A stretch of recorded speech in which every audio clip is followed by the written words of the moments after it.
दोस्तों 5 दिन बाद बॉडी बिल्डिंग का सबसे बड़ा शो मिस्टर ओलंपिया में होते हुए दिखने वाला है और इस पॉइंट पे हर एक बॉडी बिल्डर अपनी अपडेट हमें मुंह पे फेंक के मार रहा है। I mean, कितनों की हम बात करें, हर बॉडी बिल्डर पीक वीक में एंटर होते हुए क्रेजी लग रहा है। लेकिन दोस्तों इस वीडियो की शुरुआत हम करेंगे अपने Indian men's physique competitor Manoj Patil के साथ। दोस्तों जैसा कि हमें मालूम है मनोज यूएस पहुंच चुके हैं, वेगस में पहुंच चुके हैं एंड उनकी ये अपडेट हमें जब मैं रिकॉर्डिंग कर रहा हूँ 3 घंटे पहले ये अपडेट पोस्ट हुई, जहां हम लोग क्लियरली देख सकते हैं कि कितनी क्रेजी कंडीशनिंग मनोज अपनी फिजिक में कैरी कर रहा है। दोस्तों इस लेवल की डेफिनेशन के साथ साथ ऐसा नहीं है कि मनोज की फिजिक स्ट्रिंगी है या लीन है, अच्छा खासा मसल मास भी अपनी फिजिक में है, दिखा रहे हैं हमको Manoj. Extremely well developed shoulder, दोस्तों तीनों हेड शोल्डर के कमाल के developed, specially rear dealt. Indians हमेशा रियर डेल्ट में लैग करते हैं, यहाँ पे मनोज की रियर डेल्ट क्रेजी है। उनका शोल्डर का कैप हम लोग यहाँ पे देख सकते हैं कितना शानदार नजर आ रहा है। ऐसा ही कुछ शोल्डर की रिक्वायरमेंट होती है दोस्तों मेंस फिजिक डिवीजन। यहाँ पे उनकी ट्राइसेप्स में फेदरिंग हमें सिर्फ इसी तरफ इशारा कर रही है कि मनोज की conditioning definitely all time best रहने वाली। दोस्तों मनोज के इस पोस्ट पे उनके कोच सिद्धांत का हमें कमेंट देखने को मिलता है, जहाँ पे वो बोल रहे हैं you have already made us proud भाई, स्टेज पे सिर्फ कंफर्म करना बाकी है। एंड दिस इज दोस्तों बैंग ऑन। मुझे नहीं लगता किसी भी और इंडियन ने इस लेवल की कभी भी हमें कंडीशनिंग दिखाई है। मुझे नहीं लगता इस लेवल की फिजिक हमने इंडियन बॉडी बिल्डर से देखी है। आई थिंक मनोज की फिजिक में वो क्वालिटी है जिस क्वालिटी को डेफिनेटली हम इंटरनेशनल बोल सकते हैं, देसी नहीं। मुझे बिल्कुल मनोज का चांस लग रहा है टॉप 10 प्लेस होने का। उम्मीद है ऑन स्टेज बेहतरीन तरीके से वो पीक होके आए और हमें कुछ मजेदार सेट दिखाएं। आप लोगों को क्या लगता है दोस्तों, मनोज क्या टॉप 10 प्लेस हो सकते हैं कि नहीं? डेफिनेटली कमेंट में बताइएगा। दोस्तों इसके बाद हम चलते हैं निक वॉकर की अपडेट पे। दोस्तों निक वॉकर की ये कुछ पिक्चर्स हमें रिसेंट में देखने को मिली है, जहाँ पे वो डेफिनेटली क्रेजी बिग नजर आ रहे हैं, लेकिन वो रेजर शार्प कंडीशनिंग जो उनकी पिछली कुछ अपडेट्स में हमें देखने को मिल रही थी वो इस अपडेट में नजर नहीं आ रही। कई लोग जहाँ पे ये बोल रहे हैं कि शायद ये अपडेट पुरानी भी हो सकती है, लेकिन मेरे ख्याल से ये रिसेंट ही है। अब हर टाइम दोस्तों वैसी टाइप की शार्पनेस आपकी फिजिक नहीं पकड़ के रह सकती, इसीलिए बॉडी बिल्डर वो पीक करके आते हैं ना, कुछ सर्टेन मोमेंट के लिए ही आपकी फिजिक बेस्ट लग सकती है। एंड आई थिंक यहाँ पे पीक वीक के दौरान निक ने शुरू कर दिया होगा अपनी फिजिक को डिप्लीट करना, अपनी फिजिक से पूरे, अपनी बॉडी से पूरे कार्बोहाइड्रेट्स निकालना, जहाँ इस प्रोसेस में कई बार फिजिक थोड़ी बहुत गरी हो जाती है। एंड शायद ऐसा ही कुछ होते हुए हमें यहाँ पे निक वॉकर की फिजिक में नजर आ रहा है। निक रिसेंटली हमें अपनी अपडेट्स में ये भी बोलते हुए सुनने को मिले कि वो स्किनलेस आने वाले ओलंपिक की स्टेज पे। वो कहते हैं ना पेपर थिन स्किन, वैसा कुछ लाएंगे निक वॉकर ऑन स्टेज। दोस्तों लास्ट ईयर निक वॉकर हमें ओलंपिक की स्टेज पे नहीं दिखे थे क्योंकि उनकी फिजिक वैसी नहीं थी जैसा वो चाहते थे। उनकी फिजिक उतनी शार्प नहीं हो पाई थी जैसा वो चाहते थे, जिसको पूरी तरीके से बदल के रख देंगे इस साल के ओलंपिया में निक वॉकर। जहां हार जीत का तो मुझे नहीं पता, लेकिन इस बात की तो डेफिनेटली गारंटी है कि Nick Walker all time most condition आने वाले हैं 2025 मिस्टर ओलंपिया की स्टेज, जहां उनके काउंटर पार्ट, उनके आर्च नेमेसिस डेरिक लंसफर्ड की रिसेंट की कुछ अपडेट्स देख के बिल्कुल अपोजिट फीलिंग हमारे दिमाग में जाग रही। दोस्तों डेरिक के कमेंट में लोग ये बोलते हुए सुनने को हमें मिल रहे हैं कि क्या डेरिक को पता है कि 5 दिन में ओलंपिया होने वाला है? कहीं डेरिक को ये तो नहीं लग रहा है कि जनवरी में ओलंपिया होगा, ऐसा लोग बोल रहे हैं। और लोगों के ये पॉइंट्स कंप्लीटली वैलिड है दोस्तों, क्योंकि यहाँ पे हर एथलीट हमें एक्सट्रीमली शार्प रेजर नजर आ रहा है, लेकिन डेरिक लंसफर्ड बहुत फ्लफ, बहुत सॉफ्ट लग रहा है, बिल्कुल अनकंडीशन लग रहा है। हो सकता है ये कोई स्ट्रेटेजी हो कि डेरिक अपनी रिसेंट एकदम अपडेट्स हमारे सामने ना रख रहे हो, थोड़ी बहुत पुरानी कुछ अपडेट्स रख रहे हो, लेकिन जिन भी टॉप कंटेंडर्स की हमें अपडेट देखने को मिल रही है उन सबसे पीछे हमें नजर आ रहा है कंडीशनिंग वाइज डेरिक लंसफर्ड। जहां हमें मालूम है कि इस साल की शुरुआत में आर्नोल्ड क्लासिक में डेरिक ने कमाल का पीक किया था अपनी फिजिक को। फिर उसके बाद हम लोग को पिट्सबर्ग प्रो में जो डेरिक की फिजिक देखने को मिली थी वो बिल्कुल भी वैसी पीक नहीं थी जैसी हमें आर्नोल्ड क्लासिक में देखने को मिली। जहां इन दोनों इंस्टेंस को देख के ये सवाल उठ रहा है कि क्या डेरिक इस केपेबल है साल में एक बार से ज्यादा अपनी फिजिक को पीक कर पाए?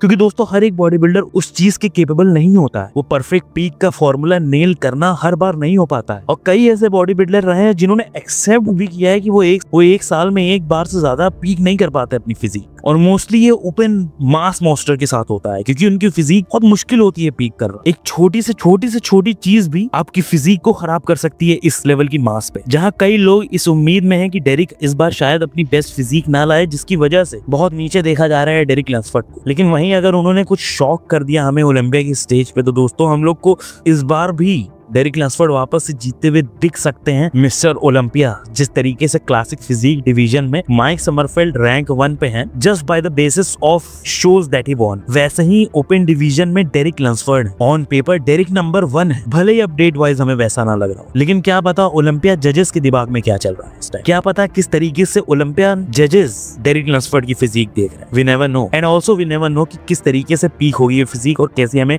ऑन स्टेज लगेगी। आई थिंक डेरिक की फिजिक के खिलाफ क्रिटिसिज्म बहुत ही वैलिड है, लेकिन अगर वो कामयाब रहेंगे पीक नेल करने में ओलंपिया की स्टेज पे तो हमें उनकी तारीफ भी करनी पड़ेगी। We can't be bias. फिलहाल अनबायस तौर पे Derek is looking last in top 4 without a doubt. दोस्तों मैं रिकॉर्डिंग कर रहा था तब तक एक और बॉडी बिल्डर ने अपनी अपडेट हमारे मुंह पे फेंक के मारी है। दोस्तों बहरूज तवानी अपनी ये बैग शोकेस करते हुए हमें देखने को मिले। दोस्तों रिसेंटली अमेरिका पहुंचते हुए सबसे पहली जो अपडेट हमें बहरूज की तरफ से देखने को मिली थी वो ये मोस्ट मस्कुलर थी, जहाँ पे उसके बाद हमें ये बैग अपनी दिखाते हुए हमें देखने को मिले हैं बहरूज तवानी। दोस्तों बहरूज की फिजिक बहुत ही फिनोमिनल है, एंड आई थिंक जो भी लोग बहरूज को हल्के में ले रहे हैं, मैं आपको अभी से बता देना चाहता हूँ कि मत लीजिए। मैं आराम से बहरूज तवानी को टॉप 6 में देख रहा हूँ। उनके पास सब कुछ है दोस्तों जो एक टॉप कंटेंडर को चाहिए होता है टॉप 6 में प्लेस होने के लिए, इवन मिस्टर ओलंपिया जीतने के लिए। दोस्तों बहरूज के कोच हमें मालूम है मिलोस सार्चेव है। मिलोस सार्चेव रिसेंटली बहरूज के लैंड होने के बाद यूएस में उनकी फिजिक देख के कहते हैं कि उनको लगता है बहरूज तवानी जीत जाए। ये बोलने से पहले ही वो वार्निंग हमें दे देते हैं कि वो एक बायस्ड कोच है। Of course I think coach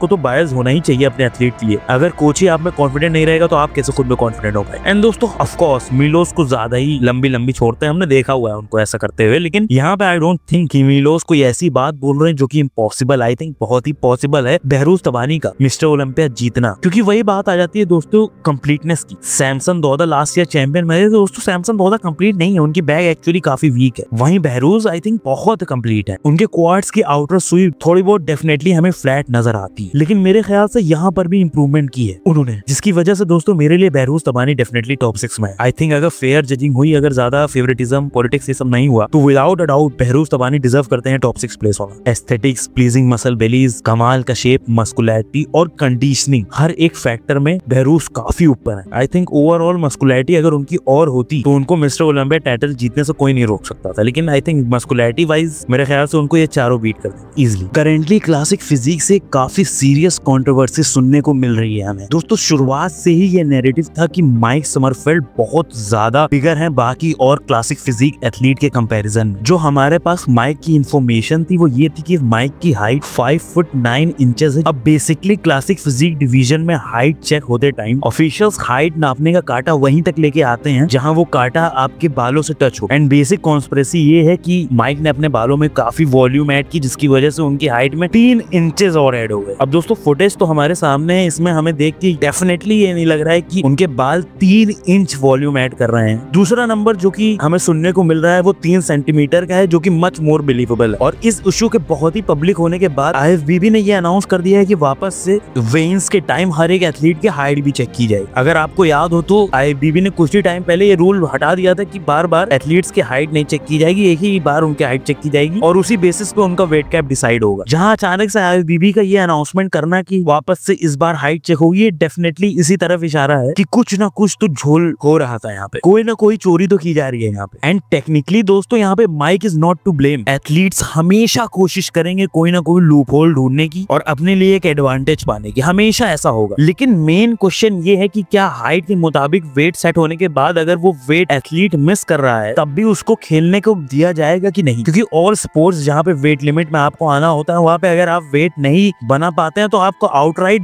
disqualify कर दिया जाता है। लेकिन क्या आईएफबीबी, क्या मिस्टर ओलंपिया इतना बड़ा कदम उठाएंगे? क्या वेट मिस होने पे हमें माइक समरफेल्ड डिस्क्वालीफाई होते हुए दिखेंगे? क्योंकि आज तक तो ऐसा नहीं हुआ। मुझे नहीं याद आखिरी बार किस एथलीट को डिस्क्वालीफाई किया गया था वेट ना मेक करने के लिए। अगेन ये एक एक्सट्रीमली फिशी सिचुएशन है जहाँ पे 100% इस साल वेन्स के टाइम लाइव स्ट्रीम होते हुए काफी लोग नजर रखेंगे माइक समरफेल्ड। लेकिन इन सारी चीजों की शुरुआत दोस्तों ये कटलर कास्ट की पॉडकास्ट से हुई थी, जहाँ जे कटलर की ये पूछने पे कि तुम्हारा वेट कैप क्या है, माइक ये बोलते हैं it's a secret. And again कुछ ना कुछ तो गड़बड़ है। कैसे माइक को ये लगा, कैसे लग कैसा सकता है कि क्लासिक फिजिक की वेट कैप सीक्रेट है? It's a public information. आप उसी डिवीजन में कम्पीट कर रहे हो, आपको ये लग रहा है कि क्लासिक वेट कैप सीक्रेट है सबके लिए? आई डोंट नो, पता नहीं दोस्तों। यहाँ पर पिक्चर्स तो मुझे आईएफबीबी के मिले हुए लग रहे हैं इस साजिश में। आपको क्या लग रहा है यहाँ पर सच क्या है आखिर? दोस्तों अर्श कलसिंस्की के यूट्यूब चैनल पे उनकी फिजिक हमें फाइनली देखने को मिली कि कैसी लग रही है ओलंपिया से 5 दिन दूर, जहाँ पे अगेन वेरी डिप्लेटेड उनकी फिजिक लग रही है, पूरी फ्लैट नजर आ रही है, लेकिन कंडीशनिंग ऑफ कोर्स कमाल की दिख रही है। ही इज डेफिनेटली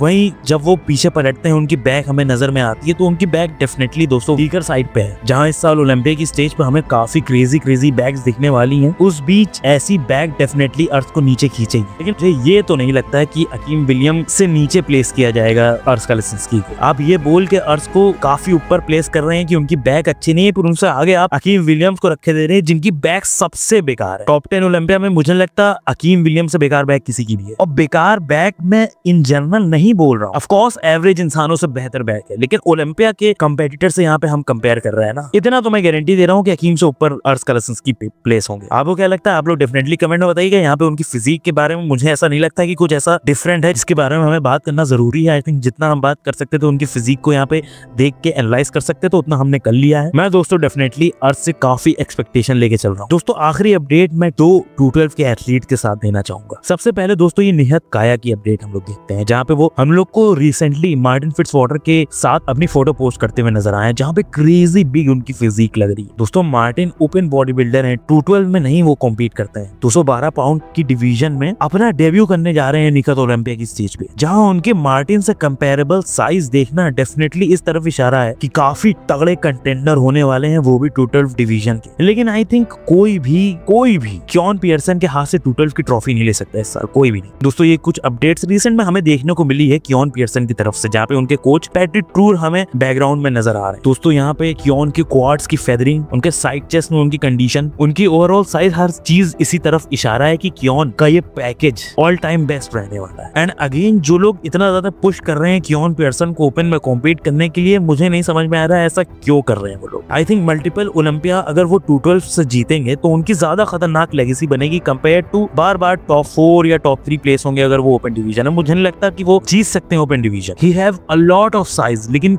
उनके फ्रेम के हिसाब से, उनकी हाइट मुझे नहीं लगता इस हिसाब से है कि वो ओपन डिवीजन में कभी भी जीत पाएंगे। जिस वजह से मुझे बिल्कुल भी लोगों का ये नैरेटिव नहीं समझ में आ रहा है कि क्यों इतना पुश किया जा रहा है क्योन पियर्सन को ओपन में जाने। आई थिंक क्योन को 212 डिवीजन में एक अपनी खतरनाक डेडली लेगेसी बनानी चाहिए। आई थिंक फ्लेक्स लुइस के 7 टाइम 212 टाइटल जीतने के रिकॉर्ड को बहुत इजीली क्योन पियर्सन तोड़ सकते हैं। एंड आई थिंक उनको इस चीज का एम भी करना चाहिए। एक ग्रेट ओपन बॉडी बिल्डर बनने से बेहतर है क्यों ना गोट 212 बॉडी बिल्डर बना जाए, greatest of all time 212 division में बना जाए, क्योंकि ग्रेटेस्ट ऑफ ऑल टाइम वो ओपन में नहीं बन पाएंगे, it is a fact. But 212 में अभी से वो ग्रेटेस्ट हैं, और फ्लेक्स लुइस की लेगेसी तक अगर वो पहुंचेंगे, उनको इस डिवीजन का सॉलिड गोट सब मानेंगे, जैसे हम क्रिस बमस्टेड को क्लासिक का गोट मानते हैं। इसी के साथ दोस्तों आप लोगों को क्या लगता है, क्या क्योन पियर्सन को 212 में रहना चाहिए या ओपन में जाना चाहिए? इसी के साथ इस वीडियो को हम लोग खत्म करते हैं। अगर आप लोग को वीडियो अच्छी लगी हो तो लाइक कर दीजिए, सब्सक्राइब कर दीजिए काफजिला हिंदी चैनल को, बेल आइकन दबा दीजिए। चलिए आपसे अगली वीडियो बनते हैं, तब तक के लिए बाय।